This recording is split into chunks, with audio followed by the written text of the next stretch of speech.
it's me, Zephod, the British Tech Guru. Now, people ask me, what kinds of things do I use to measure, to work out my electrical stuff? Well, I use this occasionally. This is a nice little watt meter.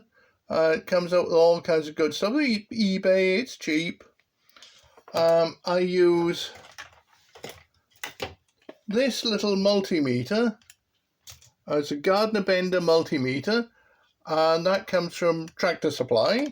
That's quite handy. I also use this multimeter, which comes from Walmart. Not too bad, it does work. I use this as well. This is an oscilloscope. This comes from China, and that works surprisingly well. And those are my main tools.